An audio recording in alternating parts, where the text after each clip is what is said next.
il y a des personnes qui disent, vas-y, bah, moi je pars en vacances avec ma famille. Le père, ils partent en vacances et ils vont à la plage. Mais ils vont à la plage et en mode, olé, olé, parti. Ouais, mais tes enfants. Bismillahirrahmanirrahim, wassalatu wassalamu ala rasulillah, wassalamu ala al-mursalin, walhamdulillahi rabbil alamin. Bon, aujourd'hui on va parler d'actualité, Inch'Allah. Il fait chaud, les gens sortent de moins en moins habillés et prennent des vacances scolaires, des vacances de travail et, tristement pour certains, des vacances de leur dîne. Donc, qu'est-ce que vous avez à nous raconter aujourd'hui dans notre format panorama? Bismillahirrahmanirrahim. Alors, déjà, vous devez savoir qu'on a changé, on a changé d'une vidéo à l'autre le terme, c'est pas Panoramix, d'accord? Ce sera Panorama, parce que Panoramix ça fait un peu gamin, du coup, le vote a été fait en interne. Donc, alhamdoulilah. Alors, aujourd'hui, en fait, on a réfléchi et on s'est dit, quel est le sujet qu'on pourrait aborder qui serait en accord avec ce qu'on est en train de vivre maintenant. Donc, ces moments de chaleur, c'est difficile, les journées sont très très longues.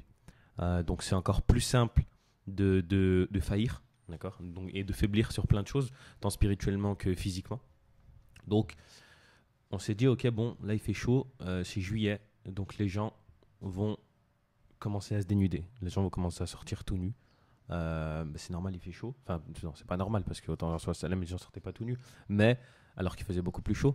Mais il y a un peu. Ah, mais attends, c'était avant ça. Oui, ça. Non, mais ça, c'était avant. Et en fait, moi, il y a juste un truc qui m'a interpellé, et qui m'a interpellé et qui m'interpelle. C'est tout le monde a chaud. Tout le monde a chaud, d'accord. Mais pourquoi est-ce que tous les vêtements qui sont vendus aux femmes dans les boutiques, etc., comportent toujours moins de tissu que ceux des hommes? Globalement, si on regarde, et moi, je me demande vraiment pourquoi. Tout en sachant que la femme, elle va toujours avoir ce côté où une femme, c'est toujours beaucoup. Une femme, c'est un objet de désir, tu vois. C'est un objet de désir. Et nous, en tant qu'hommes, bah, tu vois tout ça dehors et tu vois que les gens, ils se dénudent au fur et à mesure. Tu te poses des questions. Tu te dis pourquoi. Et du coup, de ces questions-là que tu vas te poser, tu dois mettre en place des actions. Comme la première, bah, baisser le regard. Parce que sinon, t'es bien à mouise. Tu vois. Là, c'est regrettable. C'est regrettable, mais c'est la réalité de notre monde. Les gens se dénudent quand il fait chaud. Et même, il y a plusieurs études scientifiques qui prouvent que lorsque il fait chaud, la libido augmente. Ça veut dire qu'en fait, tu as l'impression que l'été, ou quand il fait chaud, c'est le champ de labour pour Shaitan. Il a tout ce qu'il veut, quand il veut, il fait ce qu'il veut. C'est le terreau fertile. Il est bien. Ouais. Il sait qu'il va tout éclater. Parce que tout le terrain, tu as l'impression qu'il est prêt, tu vois. Et de ce fait, nous, en tant que musulmans, on doit adopter des comportements on doit être proactif sur ce genre de choses, vraiment proactif, donc éviter un maximum les endroits où les gens vont être tout nus, tu vois. Je te laisse la parole, Inch'Allah, et ensuite tu ferai j'ai rencontré une anecdote rapide, tu vois. En fait, dès que l'été approche, c'est le commerce de la débauche, tu vois, qui commence à venir. En hiver, ça se tasse, tu vois, les gens ils sont chez eux, les gens sortent pas, ouais, métro vélo dodo, tu vois, et surtout en France, tu vois, ils sont en mode, ouais, je vais rentrer chez moi, je vais regarder Netflix, je vais prendre un petit chocolat chaud. En été, c'est pas pareil. Ils prévoient, tu vois. Ils s'organisent. Ils mettent des plans. Les filles, elles font des équipes, tu vois, pour s'organiser, savoir comment faire, qui cibler et tout. Les garçons, c'est la même chose, tu vois. Et tu vois tout un écosystème qui se met en place autour de ça, tu vois. Les boîtes de nuit, les discothèques, les clubs, les plages privées, les hôtels, les maisons. Tout est fait en place, tu vois, tout est mis en place pour que, entre guillemets, la machine de Shaitan, tu vois, elle s'active. Mais à un point même où tu vas avoir des influenceurs qui vont aller dans des vacances, dans des endroits, qui vont montrer certaines choses, qui vont choisir les photos qu'ils vont poster sur les réseaux sociaux, des écosystèmes, tu vois. Il y a des gens... je pense à un influenceur en particulier que je suis, mais de très loin, tu vois, qui s'appelle Walid Saks. Lui, il a toute une partie de contenu qui s'axe que sur l'été. Où il va aborder... Qui s'axe? Hein? Qui s'axe? Ouais. J'avais même pas fait gaffe. Qui va s'axer sur l'été, où c'est parti, tu vois. La machine, elle est lancée à fond. Les équipes de garçons qui font ça, les équipes de filles qui font ça, il va là-bas, et ça se passe comme ça, etc. et tout. Et donc, tu as tout un écosystème qu'il faut le dire, en réalité, cet écosystème-là... C'est fait pour glisser, en fait. Non, c'est même pas glissé. C'est fait pour que un homme et une femme aient un rapport sexuel. Ouais, Le gars qui va récupérer une femme à un endroit en vacances, tu vois déjà, même le cadre, wallah, même le cadre, il est là, Shaitan, il s'en nourrit. Frère, t'es en vacances. Les gens, ils te connaissent pas. Tu pars avec une équipe, t'es que avec des gens que tu connais. Il y a personne qui va aller dire quoi que ce soit. Tu vois, Shaitan, il vient avec des phrases du style « Ah frère, t'inquiète, c'est bon, t'es à Marrakech, c'est bon, t'es à Dubaï. C'est rien, frère, c'est 2 mois. » L'écosystème, il se met en place. Débauche partie. Ça y est, c'est parti. La machine, elle est lancée. Et vas-y que je récupère celle-là. Et vas-y que le lendemain, je sais même pas c'est qui, je la redépose où elle était. Et la fille, elle va rechanger, etc. Frère, ils le savent pertinemment. Tu ne peux pas construire une histoire quand la fille, elle vient de Marseille et le gars, il vient de Paris. C'est pas possible. Et qu'ils se sont rencontrés en vacances. Le seul but de leur rencontre, c'est d'avoir des rapports intimes. C'est s'amuser, et salam alaikum, chacun rentre chez soi, tu vois. Wallah alam. Et c'est pour ça qu'on a dit en vacances du din. Parce que t'as même des gens, on fait une parenthèse parce que c'est pas le lieu du sujet, tu vois. Mais t'as des gens, tu vas leur poser des questions aussi, et pour autant qui pratiquent. Ah, l'excuse de safar, ils la sortent, hein. Il n'y a plus du mois, il n'y a plus il y a rien, frère. Tu vois, je suis un safar, frérot. C'est bon, je suis un safar. Frère, tu n'es pas exempté de te retenir et tu n'es pas exempté de continuer constamment à te rappeler que ton Seigneur, il te voit, tu vois. Wallahu alam. Mais t'as vu, même en fait, même de notre côté, et je dis de notre côté, je parle vraiment en règle générale, dans les gens, normalement, tu sais qu'il fait chaud, tu sais que les gens se dénudent. Bah, à titre personnel, ce que je fais, je vais encore moins fréquenter les endroits où je sais qu'il va y avoir beaucoup de monde. Ou bien si je les fréquente, je fais en sorte de ne pas tomber sur les heures de pointe, tu vois. Parce que par nécessité ou quoi, il faut faire un truc. Et par exemple, il y a des personnes qui disent, vas-y, bah, moi je pars en vacances avec ma famille. Le père, ils partent en vacances. Et ils vont à la plage. Mais ils vont à la plage et en mode, olé, olé, parti. Ouais, mais tes enfants. Enfin, tes enfants. Bah, après, tu les fais grandir dans ça. De toute façon, le hissab, il sera sur toi, c'est toi qui vas après, tu vois. Mais, en fait, toute notre éducation, pas toute, mais en tout cas une bonne partie de notre éducation et de l'éducation que nous, en tant que jeunes, on a pu recevoir, c'est rarement axé sur la pudeur, tu vois. Et en fait, ce qu'on devrait avoir, normalement, c'est un excès de pudeur. Vu qu'on est dans un excès de nudité, bah nous, pour équilibrer la balance, tu dois être soit dans un excès de pudeur, comme ça, après, en fait, tu vas contrebalancer la chose et ça va s'équilibrer. Et c'est grave de se dire, les gens, ils n'ont pas de souci avec le fait d'aller dans ces endroits. En gros, ils se disent, c'est moi, c'est rien. Ouais, mais mon frère, tu baignes dans des endroits où En gros, tu vois, quand Rasul Salem, il dit, reste avec le parfumier, tu sentiras son odeur. Et si tu restes avec le forgeron, tu seras touché par ses braises. Comment on a dit ? C'est les braises ? Tu seras touché par ses braises. De ce fait, si tu restes dans des endroits où les gens sont tout nus, bah, ça va devenir inconscient pour toi de te dire c'est normal que les gens soient tout nus. Tout le monde est tout nu. Tu dis un truc super important, vraiment, vraiment, tu dis un truc super, super important. C'est qu'ici, on est 3 gars et les gens, j'ai l'impression que quand t'es pieux, t'es un ange. T'as pas les mêmes envies, t'as pas les mêmes pulsions. Quand t'essayes. Non, quand t'essayes, entre guillemets. Non, mais parce que dans leur vision, frère, tu fais tes salats à l'heure, tu vas à la Jumu'ah, tu lis un petit peu de Qur'an, t'es da'i, tu vois, ça y est, t'es un imam. Genre, ça prend ton téléphone et ça t'appelle pour te dire Akhi, est-ce que si ça te pose des questions. Alors que voilà, tu connais rien du tout. Mais en fait, parce que le minimum du minimum, aujourd'hui, tellement il y a très peu de personnes qui l'appliquent, tu vois. Aujourd'hui, il y a des musulmans qui n'ont du musulman que le Wallah et je mange pas de porc, tu vois. Et je mange pas de porc, et je mange halal, tu vois. Parce que le halal, maintenant, c'est devenu accessible. Mais du coup, tu vois, je discutais avec une personne. Quand je parlais avec elle, j'avais l'impression que vraiment, dans sa tête, elle se disait « J'ai pas les mêmes envies. Je viens d'une autre planète, je viens d'un autre monde, je suis pas comme elle. » T'as vu que c'est des tournures de phrases du style « Ouais, mais t'as vu toi ?» Moi, mais moi quoi ? Attends, tu peux contextualiser ? Regarde, en gros, je discutais avec un gars, un jour, par rapport aux relations un petit peu, tu vois, fréquentées et tout. Ouais, un frère. Qui, tranquille, tu vois.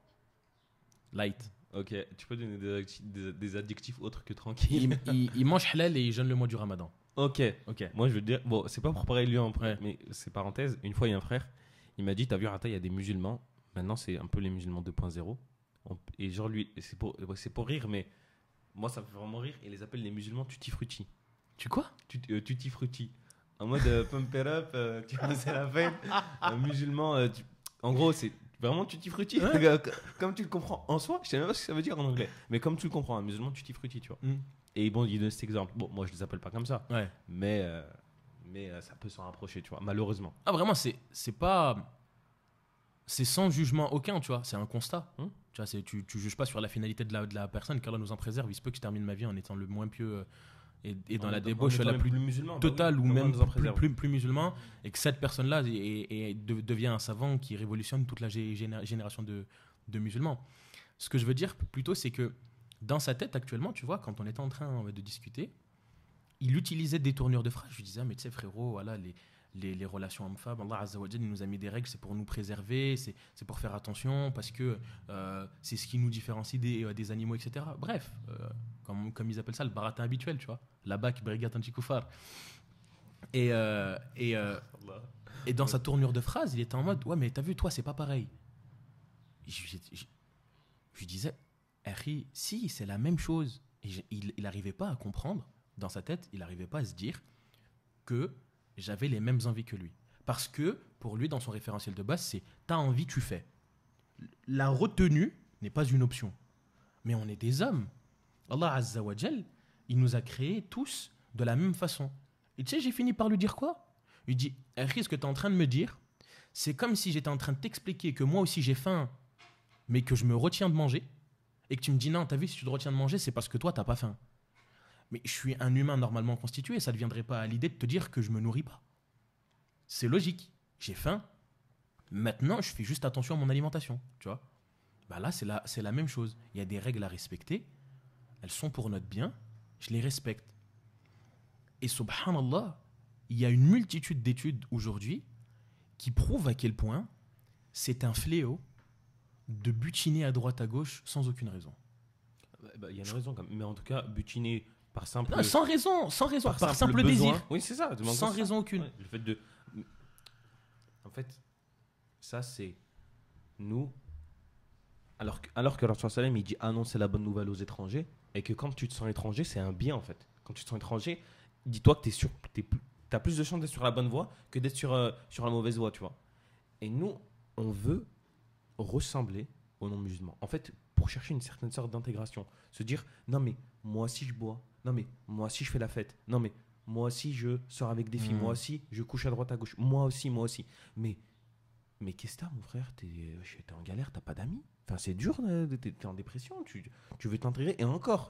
Parce que la réalité, c'est que la chance qu'on a en étant musulman, c'est que quand t'es ami avec quelqu'un, en fait, tu dois être ami, bon, parce qu'après, il y a toutes ces questions d'intention, mais en tout cas, quand tu es ami avec quelqu'un pour Allah, en fait, ce qui vous unit, c'est Allah. Donc, il n'y a rien de... En fait, il n'y a rien de plus fort qu'un lien en Allah. Et de ce fait, si toi, tu cherches à être ami avec les gens, tu cherches à faire des choses pour avoir leur reconnaissance, ben mon frère, mais en fait, dis-toi bien, les gens, un jour ou l'autre, ils vont te dire au revoir. Un jour ou l'autre, ils vont mourir. C'est pas eux qui vont te permettre d'entrer au paradis. Et en plus de ça, ils ne te servent à rien. C'est que mais les gens aujourd'hui, ils savent même plus pourquoi ils font les choses. Tu vas parler avec quelqu'un. J'avais un mec dans ma classe quand j'étais en BTS. Je me rappelle plus. Il y a combien d'années en arrière. Les PNJ. Il avait fait de son jeune âge. Hein, il avait eu des rapports intimes avec combien de femmes? Son body count. 600. Quoi? 600 meufs. Sur 5 ans. Comment 600? Je te jure, c'est vrai. Quand je te dis comment 600, moi aussi j'avais du mal à croire. Ça fait une tous les 3 jours. Ouais, non, mais ça fait une tous les 3 jours. Écoutez-moi bien. Sur 3 ans. Sur 3 ans, les frères. Ça fait une tous les 3 jours. Un jour, je l'ai appelé. Attends, c'est en 3 ans? Il a fait ça en 3 ans. En 3 ans. On va faire un calcul. Ans. 600. Faites. Donc ça fait 200. Vous croyez qu'il fait une par jour? Non. Oh, Harry, je discutais avec lui, je lui disais, mon gars, tu te rapproches plus d'un animal que d'un humain. Je lui disais, c'est un non-musulman, ouais. Le matin, le pire c'est quoi? C'est que le gars, il te montre des photos, des trucs et tout. Le matin, il s'est levé, il a dit, ouais, vas-y, tu sais quoi, il arrive en retard en cours, il est parti chez une, qui vient de je sais pas où, qui fait ses études ici. Il a fait son taf. Il est rentré entre midi et 2, il est parti chez une autre. Et le soir, en boîte ou je sais pas où, pareil. Je te dis. Attends, lui, c'était pas un frère. Non. Ouais, lui, c'était Non. ok. Non. Mais ça permet de mettre en lumière une chose aussi très importante, c'est que l'ordre de baisser le regard, il est pour les hommes, l'ordre de la retenue, il est pour les hommes et pour les femmes, et les plus grands dégâts causés par la fornication, c'est très souvent les femmes qui les portent. Parce que l'homme, il vient, qu'est-ce qu'il a à faire? Il repart. La femme, dans certaines situations, elle se retrouve avec un enfant, elle doit prendre la décision d'avorter ou non, elle devoir peut-être avoir un enfant avec un mec, comme tu dis, en train de coucher à droite à gauche avec tout le monde. Et en réalité, les dégâts les plus importants, ils sont faits chez nos sœurs. C'est subi, c'est elle qui les. 100%. Ouais. Elle s'en rend même pas compte. Pour elle, c'est la vie d'Aloca. Ouais, c'est trop bien et tout, je m'amuse. En fait. Mais tu sais, et je regardais une vidéo, juste hier, subhanallah. Et c'était un gars, bon, c'était un anglais Sneeko, bon, ça, vous connaissez. Et en gros, il disait, en fait, les hommes et les femmes n'ont absolument pas la même notion du sexe, tu vois. Un homme, il a aucune notion de pureté. En gros, il se dit, bah, je le fais. Moi, en gros, moi, j'ai rien sur moi, je m'en fous, Salem, tu vois. Je fais mon taf et je rentre à la maison. Et il disait, par contre, vous, les femmes, vous mettez une notion extrêmement importante de pureté derrière. Et la femme en face de lui, elle fait, non, pas du tout, ça n'a rien à voir, etc. Non, on fait ça par plaisir, je sais pas quoi. Il dit, ah ouais, ok, d'accord. Quand vous cherchez à insulter une femme, c'est quoi la première insulte qui vous vient en tête? Bam. Voilà. Bam, elle ferme sa bouche. Pourquoi? Parce que cette insulte, en fait, c'était une prostituée. Bon, je ne peux pas le dire. Mais parce que dans la tête des femmes, et même dans la tête de toute personne normalement constituée, quand tu cherches à insulter une femme, tu vas l'insulter sur sa notion, sur son rapport au sexe, sur son rapport à la sexualité. Et une femme qui a eu plein de rapports sexuels, elle sera toujours beaucoup plus facilement traitée de qu'une femme qui n'en a pas eu. Et de ce fait, tu vois en fait la différence qu'il va y avoir entre un homme qui fait du sexe et une femme qui fait du sexe. Et ça, c'est malheureux. Et même, j'ai envie de me dire, après, c'est normal. Enfin, c'est normal. De toute façon, plus on va avancer dans le temps, plus ça va s'empirer. Mais moi, c'est vraiment le côté où c'est pourquoi, qu'est-ce qui fait que nous, ça nous touche? En gros, comment on en est arrivé à ce point où ça devient ça devient anormal de ne pas sortir avec des filles et de ne pas coucher avec des filles. Maintenant, tu as l'impression d'avoir une minorité de personnes qui, quand tu leur dis, ouais, bah écoute, non, moi je sors pas avec des filles, je suis jamais sorti avec une fille, non, moi je couche pas avec. Tu sais pourquoi? Bah, parce que ce que je vais dire, c'est grave. Et ça n'engage que moi. Je prends Dieu à témoin et vous tous. Parce qu'aujourd'hui, on n'a plus d'imams qui condamnent ouvertement les actes de certaines personnes qui se disent musulmans et qui font tout et n'importe quoi. Et donc l'image qu'on renvoie à notre jeunesse, c'est que t'inquiète, t'es musulman, fais ce que tu veux. Pas de salade, de la débauche, des clips de fous malades, des influenceurs qui te disent des dingueries. Mais t'inquiète, je suis musulman, le jour du Eid, je te prends un selfie, je te dis Eid Mubarak. Wallah, c'est quelque chose que j'arrive pas à comprendre. Le prophète, il n'a pas dit, ouvrez les guillemets, celui qui vit comme un peuple et fait partie d'eux. Je suis désolé. Si tu n'as du musulman que Wallah et Ramadan et Salat al-Eid, est-ce que ça fait toi un musulman? Personnellement, Allahu alam, je ne pense pas. Parce que c'est à la carte, frérot. T'as vu? Ouais. Tu vois, c'est la différence entre le non-musulman et le musulman, le croyant et le non-croyant. D'après des ulama, ils l'ont interprété en disant que c'était musulman et non-musulman, c'est la salat. C'est tes 5 prières quotidiennes toute ta vie. Ça veut dire que tu dis musulman, frère, on va où? À l'époque, tu remontes chronologiquement parlant, il y avait des choses qui n'étaient pas acceptées, et on le voit encore dans les sociétés non occidentales, il y a des choses qui ne sont pas acceptées, mais aujourd'hui, tu as des gens qui viennent et qui te disent « Non mais tranquille, t'inquiète, c'est un musulman, non mais tranquille, t'inquiète. » Oui, bien sûr, Allah Ghafour Rahim, oui, bien sûr, frérot, si demain tu fais tawbah, Allah Azza wa Jal, il va te pardonner. Moi, je suis pas en train de parler de ça, moi je parle pas de ça. Ce que je dis, c'est juste que tant que tu es dans cette situation-là, tant que tu es dans ce schéma-là, tu fais du tort. Et aujourd'hui, il y a une bourgeoisie musulmane, tu vois. Il y a des personnes qui se disent musulmans, qui n'ont du musulman que l'apparent, et qui vont mettre en avant des choses, qui vont mettre en avant une image qui est en mode « Non mais tranquille, t'inquiète, de toute façon, t'es musulman. » Ouais, mais de toute façon, moi je dis pas c'est un musulman. T'entends des phrases, mais jamais de ma vie, j'aurais cru un jour être capable de les entendre de la bouche de gens qui est « Frère, on a chacun nos défauts, chacun a son péché. » Mais Aïcha, tu t'imagines, chacun a son péché. Mais frère, attends, juste, et je termine par ça. On paye notre manque de science. Et je vais juste dire ça. Hein. C'est si ma soeur ou mon frère, vous enlevez le voile, de la miséricorde d'Allah sur vous et que vous dévoilez vos péchés au grand jour sans avoir une once d'hésitation ou de doute ou de remise en question, alors sachez qu'Allah Azza wa Jalla a enlevé sa miséricorde sur vous à l'instant T. Et que comme vous avez voulu le dévoiler, il le dévoilera. Parce qu'Allah Azza wa Jalla, de prime abord, lorsque tout ce que tu commets comme péché, tu peux le faire en étant caché. Et si tu te caches des gens, alors Allah Azza wa Jalla, il met un voile sur les gens pour pas qu'ils ne voient tes défauts et tes péchés. Mais quand c'est toi ouvertement qui viens et qui les montre aux gens, Allah Azza wa Jalla, il l'enlève. C'est un plus grand péché encore. Ça te fait 2 péchés, quoi.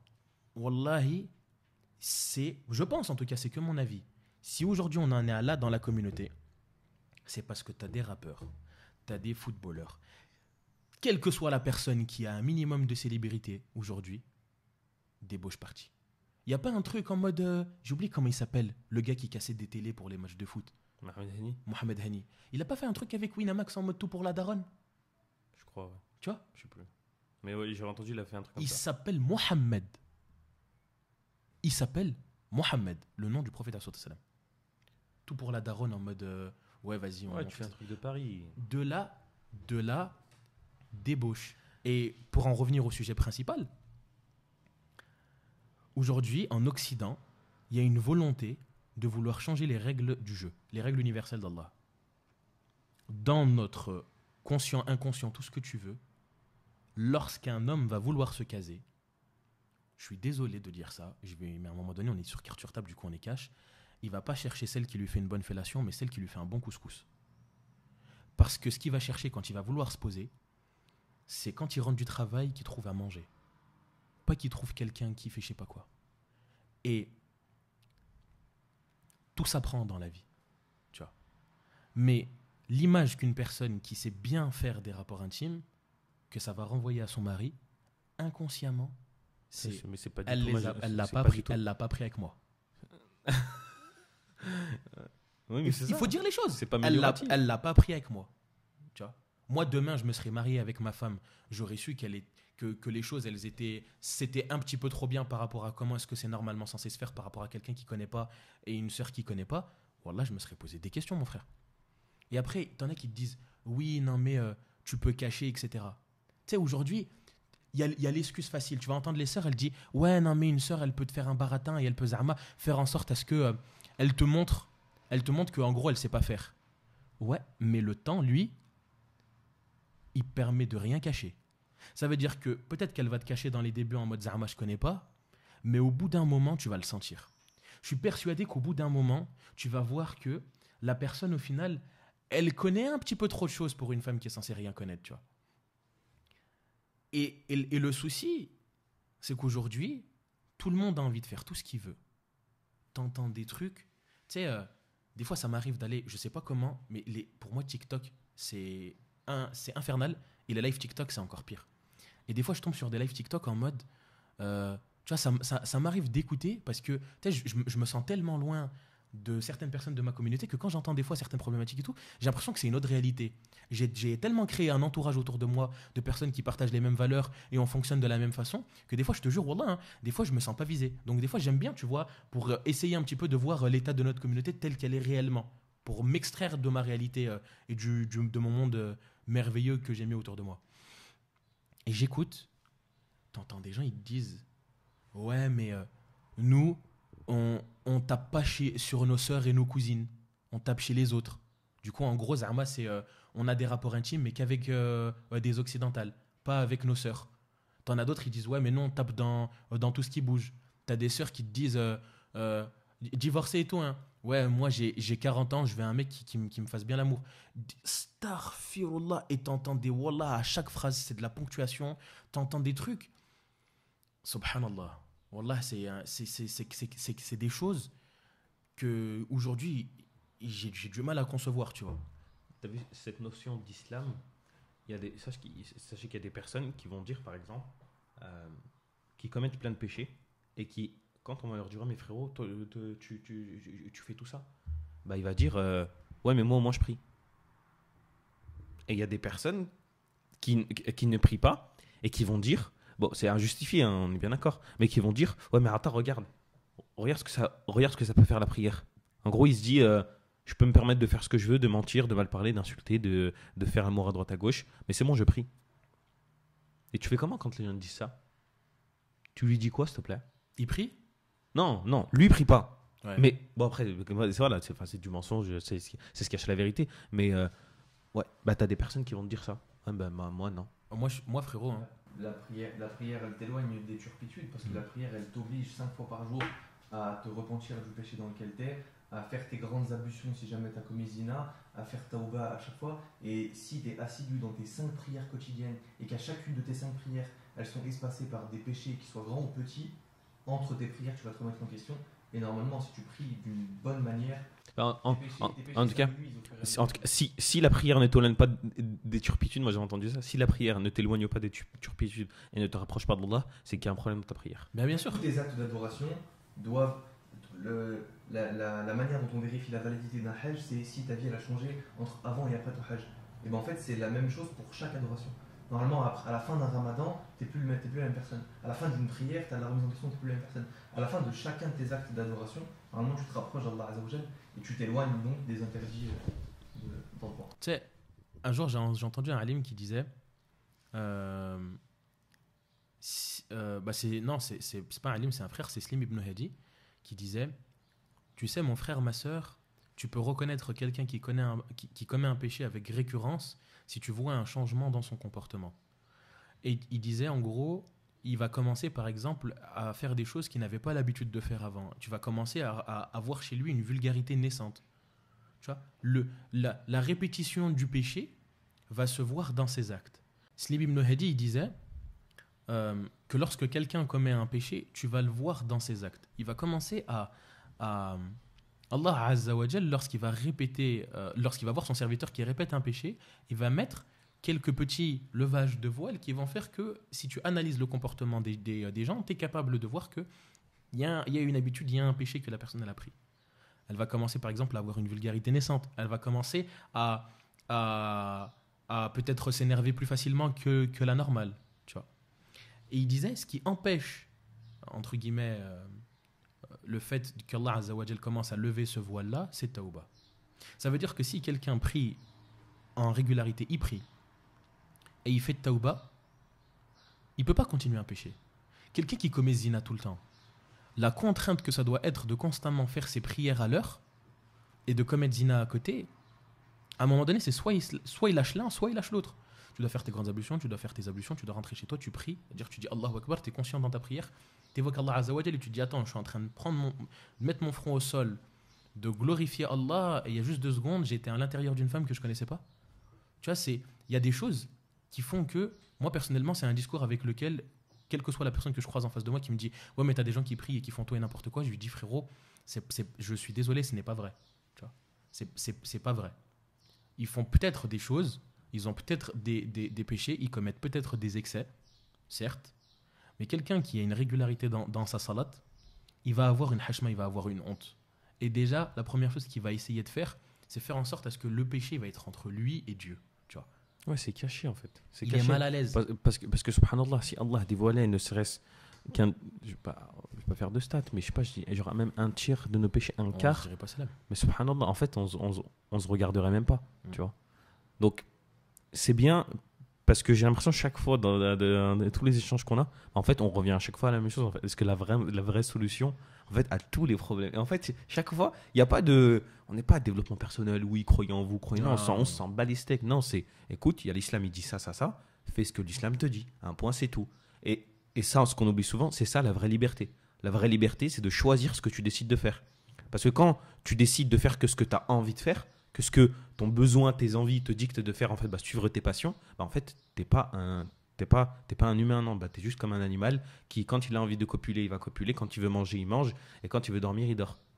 Tu sais, tu te rappelles de ce qu'il nous avait dit le frère il nous avait dit quoi? Il nous avait dit... Lequel Abdel Bassat. Il y en a beaucoup de frères qui nous ont... Abdel Bassat, il nous avait dit, et d'ailleurs, il faut qu'on vous le dise, pardon. Est-ce que vous pensez que si Allah Azza wa Jal, donc l'unique, a pris Jibril, le meilleur des anges, la meilleure des années, le meilleur des mois, dans le meilleur des lieux, la meilleure des personnes, a envoyé à la meilleure des personnes le meilleur des textes, et que la première chose qui soit révélée, c'est Iqra bismi rabbika alladhi khalaq, lis au nom de ton Seigneur qui t'a créé. Parce que le bouclier, C'est le début de tout en fait. exactement, le bouclier à l'ignorance, bah, c'est la science, c'est la connaissance. Alors oui, tu n'as pas besoin de connaître des quantités astronomiques, et c'est pas ce que je suis en train de te dire. Mais par contre, fais un effort régulier dans ton apprentissage et dans la volonté de vouloir connaître Allah, et tu verras que ça va t'éloigner des péchés. Comment est-ce que tu veux bien te comporter avec quelqu'un si tu ne le connais pas? Et aujourd'hui, je pense que les gens de notre communauté ne connaissent pas Allah et son prophète. Et c'est normal que tu ne peux pas aimer quelqu'un à sa juste valeur si tu ne le connais pas. Donc si je peux dire un dernier mot de la fin, c'est ouvrez un Coran, apprenez, méditez, même si c'est inversé. Faites-le tous les jours. Ayez une connexion avec Allah pour que vous puissiez le connaître. Et c'est ce qui va vous permettre, Inch'Allah, bidnillah, avec la volonté d'Allah, parce que tu fais un pas vers lui, il en fait 10 vers toi, de vous éloigner de tout ce qui est péché, etc. Wallahu alam. Ce sera sûrement le sujet d'une prochaine vidéo, Inch'Allah. Attends, je rajoute un truc rapidement, très rapidement. C'est juste, si vous n'êtes pas prêt à assumer votre religion en face des autres, ce qui, ok, est peut-être difficile, bon, enfin, si je le conçois, parce qu'il y a plein d'aspects de notre vie où ça peut être des fois difficile d'assumer sa religion, pas simple d'assumer sa religion, bah au moins assumez-la en privé, vraiment qu'avec Allah. Vraiment dans le sens où vous vous posez de temps en temps dans votre journée, même si vous êtes, allez, disons que vous êtes loin de l'islam, bah t'entends, juste parler à Allah. Juste parler à Allah. Et peut-être une fois par jour, lui demander quelque chose. Et en fait, c'est ces effets de manière régulière qui vont vous permettre de vous rapprocher d'Allah et de vous éloigner petit à petit des péchés qui sont vraiment ancrés. Parce que nous on vous dit tout ça, mais il n'y a personne qui va pouvoir du jour au lendemain dire ok c'est bon j'arrête tout, vas-y je me mets dans les rails. Non, c'est vraiment vous faites ça petit à petit, Inch'Allah, de manière régulière. Qu'Allah nous facilite. Rabbi hdina wa hdi shababana, wa Allah guide-nous, guide notre jeunesse. Amin. Subhanakallah wa bihamdik, nashhadu an la ilaha illa ant, nastaghfiruka wa natubu